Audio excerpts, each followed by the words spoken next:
नमस्कार, स्वागत है आपका हमारी खास पेशकश वाह क्या आइडिया है में। आपके साथ मैं हूं सुमित चौधरी। कोरोना काल में देश आर्थिक संकट से जूझ रहा है। ऐसे में लाखों लोगों ने अपना रोजगार खोया है, जिसके बाद काफी लोग आत्मनिर्भर भारत की राह पर चल पड़े हैं।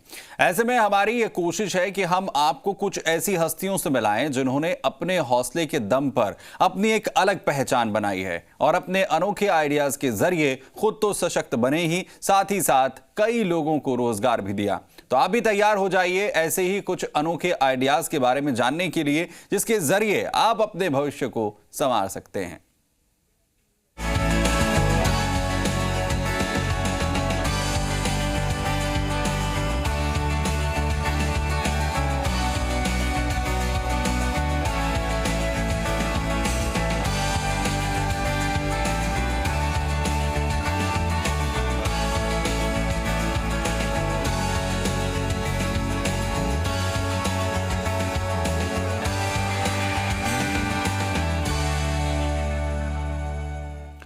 आज का दौर तकनीक और नवाचार का है। कचरे में कारोबार की संभावनाओं को तलाशने वाले उद्यमी आधुनिक भारत को अपने विचारों से उड़ान दे रहे हैं।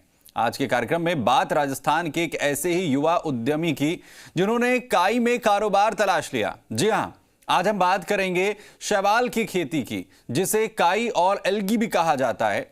भरतपुर के युवा उद्यमी सुनील शर्मा का startup Caradora health solutions private limited शैवाल के जरिए उद्यमिता का पोषण कर रहा है। सुनील शर्मा का यह स्टार्टअप कुपोषित बच्चों को ताकत देने के साथ साथ किसानों की आय भी बढ़ा रहा है। तो अगर आप इस क्षेत्र से जुड़ी बारीकियों को समझना चाहते हैं तो हमारे साथ आज के गेस्ट से अपने सवाल पूछ सकते हैं। अपना सवाल करने के लिए हमें आप हमारे नंबर 0120-715-3787, 0120-715-53826 पर कॉल कर सकते हैं, अपना सवाल पूछ सकते हैं।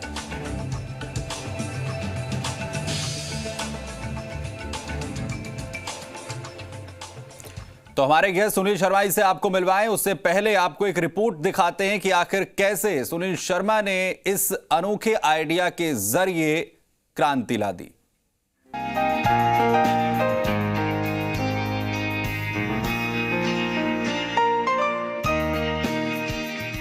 अगर किसी कारोबार में पैसा सीमित हो, निवेशक विश्वास ना कर रहे हो और प्रोडक्ट ऐसा हो जो प्रचलन में कम हो, तो कोई साहसी व्यक्ति ही इस तरफ कदम बढ़ाएगा।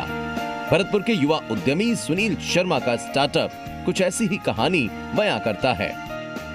सुनील शर्मा का बायोटेक्नोलॉजी में मास्टर्स तो साल 2018 में हुआ, लेकिन startup Caradora health solution private limited की नींव साल 2017 में ही उन्होंने रख दी थी। आइडिया ऐसा कि राजस्थान सरकार के आईटी नवाचारों में इसे जगह मिली।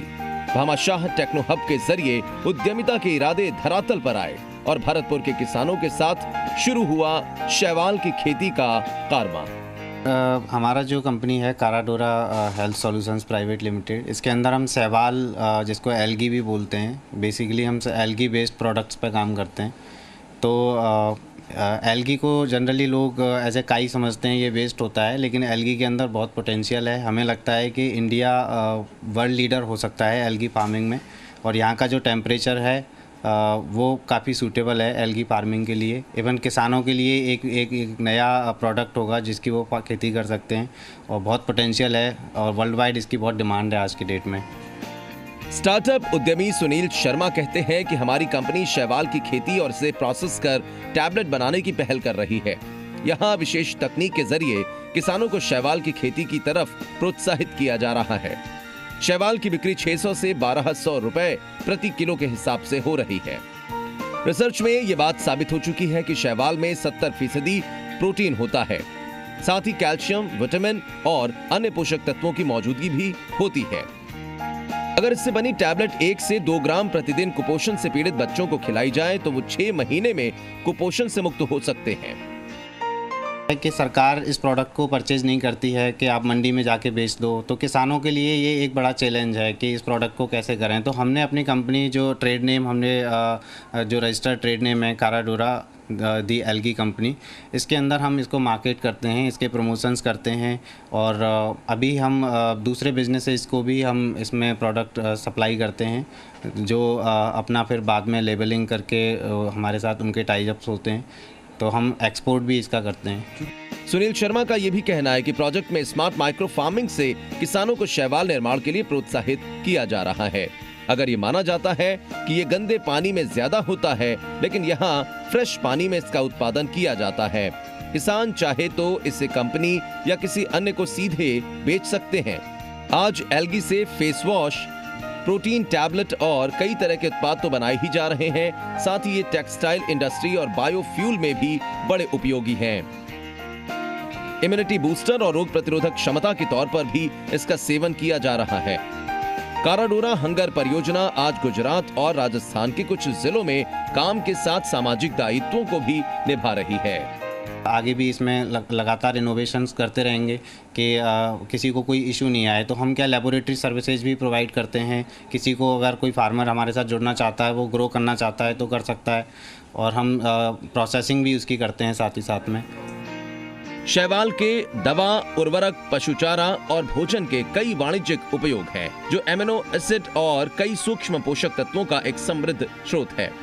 वर्तमान में भारत की 22,000 टन समुद्री शैवाल के उत्पादन की क्षमता है, जिसे और बढ़ाने की तैयारी है। आज शैवाल उत्पादन वर्तमान में 9% वार्षिक विकास दर के साथ खाद्य उत्पादन का सबसे तेजी से बढ़ने वाला क्षेत्र बन चुका है। सिर्फ समुद्री शैवाल का उत्पादन ही 2026 तक $26 बिलियन तक पहुंचने की संभावना है। ऐसे में समुद्री क्षेत्र के अलावा उत्पादित होने वाले शैवाल की मांग भी तेजी से बढ़ने की उम्मीद है। समय के साथ किसानी भी अपना रंग बदल रही है। सरसों, बाजरा, गेहूं जैसे परंपरागत उत्पाद छोड़कर अब शैवाल की खेती हो रही है। जी हाँ, वही काई जो बरसात में फिसलन देती है, अब किसानों की आय बढ़ा रही है। और ऐसे सपनों को सच कर रहे हैं राजस्थान के नए नए स्टार्टअप। तो आज वाह क्या आइडिया में ऐसे ही स्टार्टअप की बातचीत, जिसने अपने नवाचार के बूते स्वास्थ्य क्रांति के लिहाज से भी अहम पहल की है। वीडियो जर्नलिस्ट राहुल के साथ अंकित तिवारी, जी मीडिया, जयपुर। तो सुनील शर्मा जी हमारे साथ यहां पर जुड़ गए हैं। अपने सवाल आप जो है सुनील शर्मा जी से पूछ सकते हैं, जिसके जरिए आखिर क्या कुछ जो है आपको जरूरत पड़ेगी इस बिजनेस आइडिया को क्या आप अडॉप्ट करना चाहते हैं। सुनील जी बहुत स्वागत है आपका। और सर सबसे पहले तो हम यही जानना चाहेंगे कि आखिर इस स्टार्टअप का आइडिया आपके जहन में किस तरीके से आया, कैसे आपने इसकी शुरुआत की? जी सर, जब मैं चेन्नई में अपना स्टडी कर रहा था तो उसी दौरान मुझे मेरा ये सब्जेक्ट था एल्गी के रिलेटेड। तो जनरली होता क्या है कि हमारे कॉलेजेस में ये सब सब्जेक्ट पे इतना फोकस नहीं होता है, इवन फैकल्टीज़ को भी ज़्यादा नॉलेज नहीं होती है। तो मैंने थोड़ा सा अलग से इसका स्टडी मटेरियल ऑर्डर किया और ऑनलाइन काफ़ी रिसर्च करी। देन फिर मैंने अपने फ्लैट में जहाँ मैं रहता था वहीं पे मैंने इसके पायलट प्रोजेक्ट्स किए। तो मुझे लगा कि ये प्रोडक्ट बहुत ही पोटेंशियल है इसके अंदर, और कहीं ना कहीं हमारे फार्मर्स को इसमें जोड़ सकते हैं। और ये जिस तरह से इसका जो न्यूट्रिशन वैल्यू है, ये कहीं ना कहीं मेरे को अट्रैक्ट कर गया कि इसको हम कुपोषण को ख़त्म करने के लिए अपने देश में यूज़ कर सकते हैं। जैसे कि आज कुपोषण की जो प्रॉब्लम है वो बहुत ही ज़्यादा बढ़ गई है। इवन अभी लॉकडाउन के कोरोना के बाद से और लोगों को प्रॉब्लम आ रही है। तो मुझे इसी वजह से ये स्टार्टअप करने का आइडिया आया कि ये बहुत ही इनोवेटिव प्रोजेक्ट हो सकता है जिसमें लोग काफ़ी इंटरेस्ट लेंगे। और फिर हमने स्टार्ट किया इसको और आगे चलते गए। जी, अब क्योंकि ये अपने आप में एक अनोखा आइडिया है तो जाहिर है कि सबसे पहले जहन में जो सवाल आता है वो है इसकी रिसर्च को लेकर कि आखिर ये कितना सेफ है, कितना सुरक्षित है, जो इसके बारे में लोग अगर बिजनेस करना चाहें। जी, अगर इसको कस्टमर एक जो कंज्यूमर है वो अगर इसको अपने फीडिंग के लिए लेता है, अपने कंज्यूम करने के लिए लेता है, ये बिल्कुल 100% सेफ़ होता है उनके लिए। और जो भी स्पिरुलिना हम प्रोड्यूस करते हैं उसके करीब 65 टाइप के लाइव और ड्राई स्पिरुलिना की टेस्टिंग होती है लेबोरेटरी के अंदर, और उसके अंदर ये पता लगाया जाता है कि ये सेफ़ है या नहीं है, इसके अंदर कोई कंटामिनेशन तो नहीं है, कोई टॉक्सिटी तो नहीं है। तो ये बिल्कुल सेफ़ होता है। और अभी तक क्या होता था कि कुछ अदर कंपनीज़ स्पिरुलिना जैसे सेल करती थी, कहीं विदेशों से आ रहा है, कहीं पर कर इसकी फार्मिंग हो रही है, तो वो काफ़ी पुराना प्रोडक्ट भी होता था। अगर ये प्रोडक्ट हमारे लोकल में ही अवेलेबल है तो फ्रेश स्पाइरुलिना जो होता है वो ऑलमोस्ट 3 टाइम मोर न्यूट्रिशियस होता है ड्राई स्पिरुलिना के।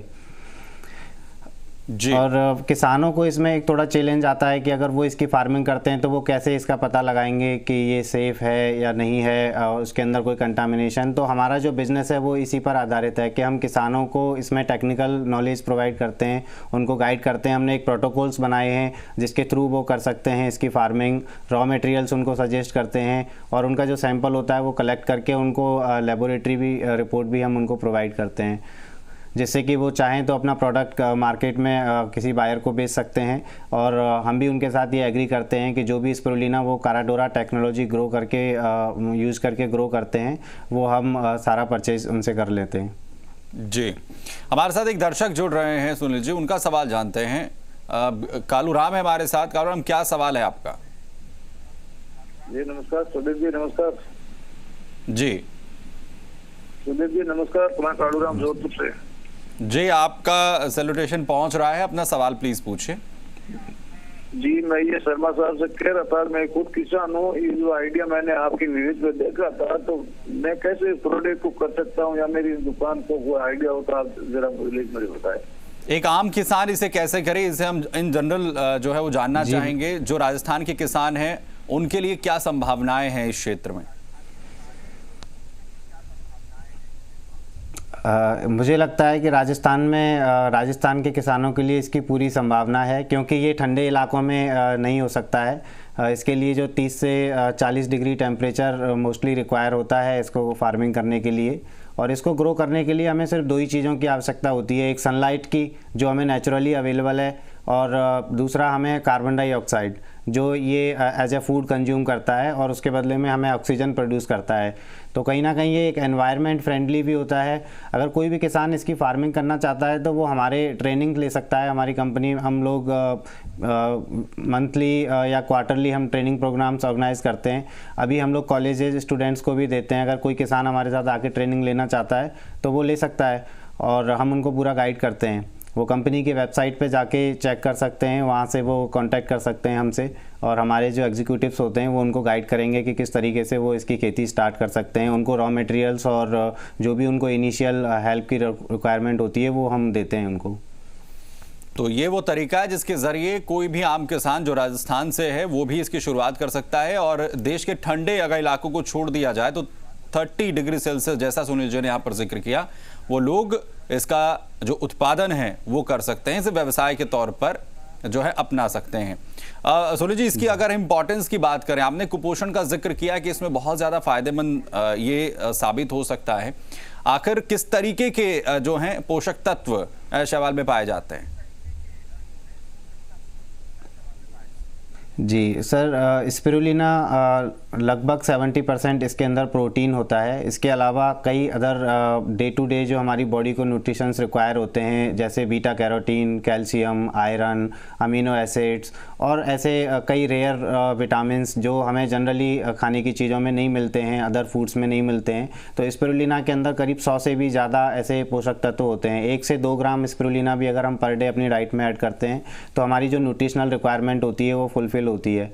और इसको नासा ने भी इसको रिकॉग्नाइज़ किया है। नासा का कहना है कि 1 kilogram spirulina is equal to 1000 kilogram fruits and vegetables. इसके अलावा जो कुपोषित बच्चे होते हैं जिनमें न्यूट्रिशन डिफिशियंसी है, उनके लिए ये बहुत हेल्पफुल होता है, क्योंकि उनको अगर खाना नहीं मिल रहा है, वो डेली फल फ्रूट्स नहीं खा पा रहे हैं, उनको दूध नहीं मिल रहा है, अगर वो 1 से 2 ग्राम स्पिरुलिना अगर उनको मिलता है तो उनकी जो न्यूट्रिशनल रिक्वायरमेंट है वो पूरी होती है। और अगर ऐसा हम 6 महीने तक करते हैं, तो हमने ये ऑलरेडी करके देखा है और हम अभी भी कर रहे हैं लगातार। तो बच्चों को कुपोषण से मुक्त करने के लिए ये एक बहुत ही अच्छा सॉल्यूशन है। तो कुपोषण को दूर करने के लिए बहुत ही अच्छा जरिया है। हमारे साथ एक दर्शक जुड़ रहे हैं जोधपुर से। अपना नाम बताइए और क्या सवाल है आपका?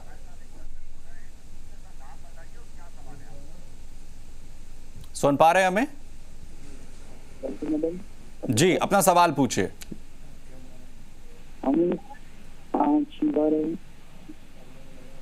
आपकी आवाज अब तक सही तरीके से नहीं पहुंच पा रही है, थोड़ा तेज बोलिए।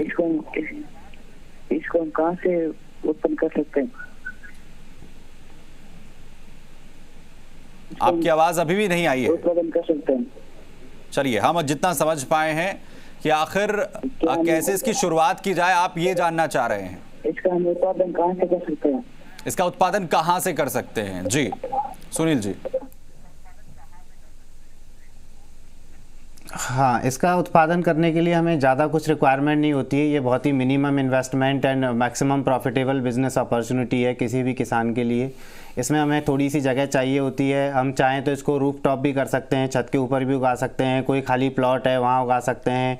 और हमने ऐसे स्मार्ट माइक्रो फार्म्स बनाए हैं जिसमें हम मूवेबल होते हैं। अगर कोई प्लॉट आज खाली पड़ा है, उसके अंदर 6 महीने के लिए हम उसको करना चाहते हैं तो कर सकते हैं। और ऐसे LDPE पॉन्ड लाइनर्स आते हैं जिनको हम वहाँ पे पॉन्ड सेटअप करते हैं, उसका लेआउट बना के देते हैं किसान को, तो वो आराम से उसको कर सकते हैं। इसमें जो एक ही चीज़ जो इम्पोर्टेंट है वो है टेम्परेचर अगर 35-40 डिग्री है, 30 से 40 डिग्री है, तो वहाँ पे इसकी ग्रोथ बहुत अच्छी आती है। और स्पिरुलिना लगभग 35 से 40 घंटे में मल्टीप्लाई करता है। तो ये एक घास की तरह है, आप आज काट लो कल फिर रेडी है। तो ये बहुत ही इजी टू डू है। कोई भी नॉर्मल किसान इसको कर सकते हैं, उनको ज़्यादा कोई टेक्निकल ऐसी नॉलेज की रिक्वायरमेंट नहीं है। अगर वो हमारे साथ जुड़ के भी करते हैं तो हम उनको हेल्प भी करते हैं इसके लिए। जी, तो अगर आप करना चाहते हैं तो यहाँ पर आप सुनील जी के साथ जुड़ सकते हैं, उनकी कंपनी आपको पूरी तरीके से हेल्प करेगी। एक और दर्शक है हमारे साथ, विनोद जुड़ रहे हैं। क्या सवाल है विनोद आपका? सर नमस्कार। जी जी, डूंगर बोल रहा हूँ मैं। जी बताइए। सर, इसमें पानी की कितनी जरूरत होती है? पानी की क्या रिक्वायरमेंट होगी? हाँ, पानी, ये बहुत ही अच्छा सवाल आपने पूछा है। ये बहुत ही अच्छा सवाल है, कई लोगों को इसकी क्वेरी रहती है। इस पे पानी की हमें 1 महीने में करीब 1 बार पानी की रिक्वायरमेंट होती है। जैसे हमने अगर आज स्पिरुलिना सीड अगर हम डालते हैं फ्रेश वाटर के अंदर, तो अगले 8 से 10 दिन के अंदर वो पानी पूरा डेंस ग्रीन हो जाता है, उसके अंदर वो ग्रो करने लग जाता है और वो रेडी हो जाता है हार्वेस्टिंग के लिए। जो प्रोसेस होती है, जिसको हम फसल को काटने की जो प्रोसेस होती है, उसको हार्वेस्टिंग हम बोलते हैं। और हार्वेस्टिंग हम इसको डेली करते हैं और अगले करीब 20-21 दिन तक इसकी हार्वेस्टिंग होती है। 10 से 15 साइकिल्स होती हैं। अगर आप अल्टरनेटिव डे में भी करते हैं तो कर सकते हैं। और इसके बाद में जब दूसरी साइकिल हमको बनानी होती है, जब हमें लगता है कि अब इसकी ग्रोथ आना बंद हो गई है, उसके बाद हमें पानी चेंज करना होता है। तो बहुत कम पानी रिक्वायर होता है। आप सब कह सकते हैं कि करीब 1000 लीटर पानी से हम 1 किलोग्राम ड्राई स्पिरुलिना निकाल सकते हैं और वेट मास इसका और भी ज़्यादा होता है। चलिए, एक और दर्शक है हमारे साथ, जोधपुर से अशोक जुड़ रहे हैं। अशोक, क्या सवाल है आपका? इसको हम कहाँ पर बेच सकते हैं? कहाँ बेच सकते हैं? जी, बेचने के लिए इसमें अभी ऐसा है कि आपको, अगर आप खुद अपना प्रोडक्ट बना के अपना मार्केट में बेच रहे हैं तो आपको उसकी मार्केटिंग करनी पड़ेगी, लोगों को बताना पड़ेगा। और इसके लिए कोई ऐसा नहीं है आप मंडी में जाके इसको नहीं बेच सकते। तो कुछ कंपनीज़ होती हैं, हमने अपना प्लेटफॉर्म उसी के हिसाब से डिज़ाइन किया है। हमारी जो कंपनी है ये कि किसानों का जो प्रोडक्ट जो किसान उगा रहे हैं उसको हम उनसे लें। तो मेजर तो अभी हम इसके सब बड़े बायर हैं, इसके इंडिया के जो किसान इसको ग्रो करना चाहते हैं। बाकी हम इसको एक्सपोर्ट करते हैं बाहर, आप भी कर सकते हैं, कोई भी कर सकता है। और हमारा जो मॉडल है वो ये है कि हम खुद इसकी फार्मिंग ना करके किसानों को अपने साथ जोड़ें, अपनी एक गाइडलाइन बनाएं जिससे कि हर जगह पे सेम मटेरियल हमारा आए, क्वालिटी मेंटेन रहे और कोई भी उसके अंदर कंटामिनेशन नहीं हो, पूरी तरह से सेफ़ हो। इसमें हम अपने साथ रिसर्चर्स और साइंटिफिक जो रिसर्च कर रहे हैं लोग, उनको भी हम जोड़ते हैं। स्टूडेंट्स को हम तैयार कर रहे हैं, उनको इंटर्नशिप्स देते हैं, ट्रेनिंग प्रोवाइड करते हैं स्पिरुलिना कल्टीवेशन की। और स्पिरुलिना के अलावा और भी ऐसे कई प्रकार के एल्गी होते हैं, जैसे हिमेटोकोकस है, रेड एल्गी होता है, स्पिरुलिना ब्लू ग्रीन एल्गी होता है, इसके अलावा ब्राउन एल्गी होते हैं, क्लोरेला होता है। तो ऐसे कई प्रकार के एल्गी हैं जिनका बायोटेक इंडस्ट्री में, फार्मास्यूटिकल्स में, पोल्ट्री फीडिंग में बहुत यूज़ है। फिश फीडिंग के लिए इसको लेते हैं। और अभी क्या है कि कोई कंपनी इसके लिए वर्क नहीं कर रही है ज़्यादा, तो इसमें पोटेंशियल है कि हम इसको एनिमल फीडिंग के लिए भी यूज़ कर सकते हैं, इसको कॉस्मेटिक इंडस्ट्री में इसका बहुत उपयोग है, और साथ ही साथ में अगर इसमें आगे रिसर्च और लगातार चल रही हैं तो इसको टेक्सटाइल इंडस्ट्री में, बायो पैकेजिंग के लिए, इवन बायोफ्यूल्स के लिए, तो ऐसे कई सारे इसके सेक्टर्स हैं जहाँ पे इसको यूज़ किया जा सकता है, जहाँ पे आप इसको बेच सकते हैं। जी चलिए, एक और दर्शक हमारे साथ बीकानेर से जुड़ रहे हैं। क्या नाम है आपका और सवाल क्या जानना चाहते हैं? हम बीकानेर से बाबूलाल नाम है जी, तो रघुनी से। आपका क्या सवाल है? नमस्ते। हमारे ट्यूबवेल है सर, हम ट्यूबवेल पर ये खेती कर सकते हैं क्या? दोबारा अपना सवाल पूछें। सर आप एक बार अपना सवाल रिपीट कर सकते हैं? हम बीकानेर से कुछ रघुनी से बोल रहे हैं, बाबूलाल जी, अपना सवाल पूछिए। हमारा सवाल है जी। कि ये खेती हमारे ट्यूबवेल है, फुहारों से पानी लगता है, वहाँ हो सकती है क्या? जी, जो उनका ट्यूबवेल है क्या वहां पर ये हो सकती है क्या? हाँ, ये ट्यूबवेल के नॉर्मल पानी से हो सकती है। इवन स्पिरुलिना खारे पानी में और ज़्यादा अच्छा होता है, ये थोड़ा एल्कलीन वाटर में ही ग्रो होता है, तो इसके लिए आपको कोई आरओ वाटर या बहुत ही प्यूरिफाइड वाटर की आवश्यकता नहीं होती है। जनरल जो नॉर्मल टैप वाटर होता है उसके अंदर ये ग्रो होता है। इसके बाद में इसकी ड्राइंग प्रोसेस होती है, इसको बहुत ही क्विकली ड्राई किया जाता है स्प्रे ड्रायर्स के अंदर, तो ये कुछ सेकंड्स के अंदर ड्राई होके प्रोडक्ट तैयार होता है। तो इसमें ऐसा कोई कंटामिनेशन नहीं होता है, और पानी जो नॉर्मल जो हम लोग यूज़ करते हैं वही पानी के अंदर ये ग्रो किया जा सकता है। अगर इसके इंफ्रास्ट्रक्चर की बात करें तो किस तरीके का इंफ्रास्ट्रक्चर जो है इसके लिए डेवलप करना होगा? जी, ये ऐसा होता है इसके अंदर कि अभी तक जो पुराने जो मेथड थे उसके अंदर हम लोग भी पहले करते थे, ओपन फार्मिंग के अंदर इसकी खेती करते थे, और अभी हमने जो लेटेस्ट जो हम कर रहे हैं इस पे काम, वो हमने क्लोज सिस्टम तैयार किए हैं इसके लिए, और वो हमारी एक नई टेक्नोलॉजी होगी आने वाले टाइम के लिए। तो उसमें क्या है कि कोई भी कंटामिनेशन नहीं होता है, बाहर का कोई भी पार्टिकल उस पानी के अंदर नहीं जा सकता है, और इसको हम मैन मेड पॉन्ड्स के अंदर ग्रो कर सकते हैं। त्रिपाल के जो पॉन्ड्स होते हैं उनको बना सकते हैं, पानी की टंकियों में कर सकते हैं, इवन जो अपना जनरल जो पानी की बोतल्स होती हैं 20 लीटर की जो बोतल होती है उसके अंदर कर सकते हैं। जैसे आप देख सकते हैं स्क्रीन में जो टब्स होते हैं उसमें कर सकते हैं। ये बायो रिएक्टर्स हैं। इस तरीके के हमने कई तरह के स्मार्ट माइक्रो फार्म्स बनाए। ये पॉलीथीन्स के अंदर हमने वाटर स्टोरेज किया हुआ है। तो ऐसे कई वे हैं जहाँ पे जिस तरीके से इसकी फार्मिंग कर सकते हैं।